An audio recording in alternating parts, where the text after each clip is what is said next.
Tingnan ka natin dyan. Tumarap na naman yan.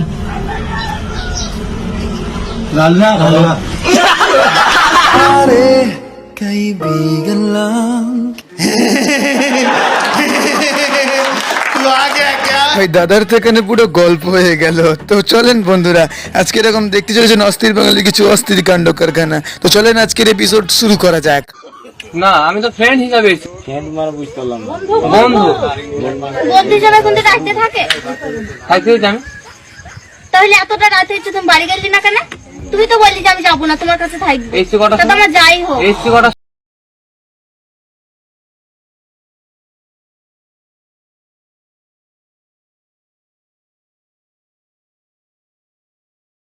করতে গিয়ে ধরা পড়ে গেছে, তাই জন্য এখন তাকে পাড়ার লোক মিলে ঘিরে ধরেছে যে তুমি এত রাত্রিরে কি করতে এসেছিলে বাচাদন, এখন তুমি জবাব দাও।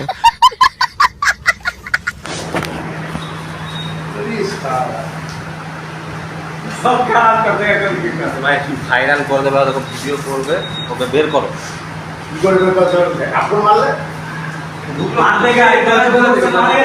Bolpur inquiry specialist inquiry duty করছে। আরে ভাই এখানে হনুমান গাছে গাছে লাফালাফি ছেড়ে দিয়ে কলা খাওয়া ছেড়ে দিয়ে রেলের চাকরি পেয়ে গেছে, তাই জন্য অফিস স্টাফ থেকে সমস্ত কর্মচারীকে বাইরে বার করে দিয়ে নিজে একা হাতে পুরো অফিসটাকে সামলাচ্ছে।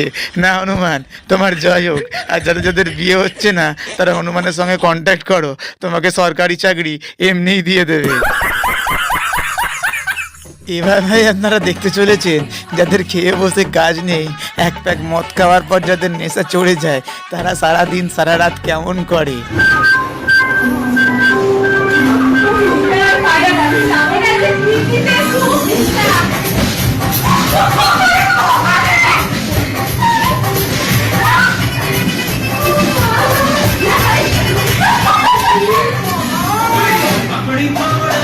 ভাই এখানে পুরো নাচটাই অসাধারণ হয়েছিল, কিন্তু যখন থেকে দিদিটা বড় হাঁ করে ঘুরতে আরম্ভ করলো এখানে সবাই ভয় পেয়ে ক্যামেরাটাকে সরিয়ে নিয়েছে যে বাপরে এই চুল দাঁড়িয়ে এরকম এত পাগলার মতন নাচতে পারে।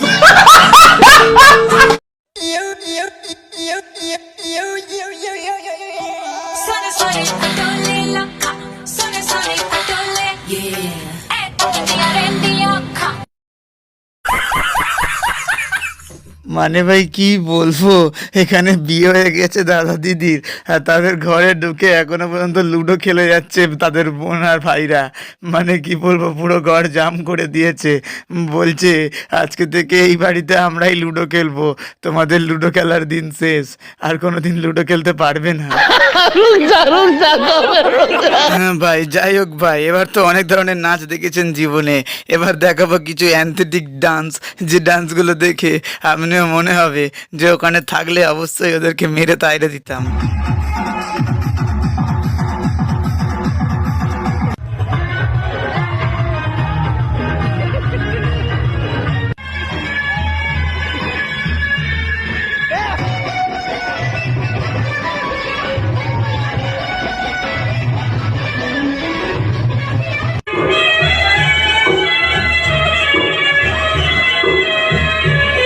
মানে ভাই তুমি বুঝতে পারছো না, এরা অ্যাকচুয়ালি ডান্স করছে না, সকাল সকাল পেটের ভাত হজম হয়নি বলে রাস্তার মধ্যে শুয়ে পড়েছে, কে তার ঘাড়ের ওপর উঠে পড়েছে, কে মেয়ে এসে যে ব্লাউজ পরে ডান্স করছে, না মানে কেউ এক একজন নিত্য নতুন রকমের কাজ করছে।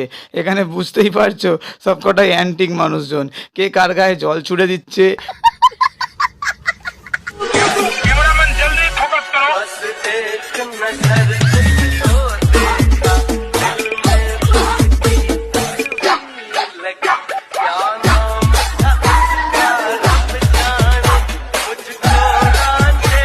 বেশি কিছু বলবো না ভাই, এইসব জিনিসগুলো দেখে নিজের ওপর কষ্ট লাগে। যখন আমি স্কুলে পড়তাম তখন কিন্তু আমাদের স্কুলে এরকম ডান্স হতো না, এখন দেখছি আপগ্রেডেড হয়ে যাচ্ছে, মনে হচ্ছে আবার স্কুলে পড়তে ইচ্ছা করছে, তাই না বন্ধু? আচ্ছা তবে ভাই যাই বলেন না কেন, যখন বিয়ে বাড়িতে স্টার্টার শেষ হয়ে যায় তখন ভাই লোকে পকোড়া নেওয়ার জন্য যেভাবে কড়ার মধ্যে ঝুঁকে পড়ে সেটাই একবার দেখে নিন।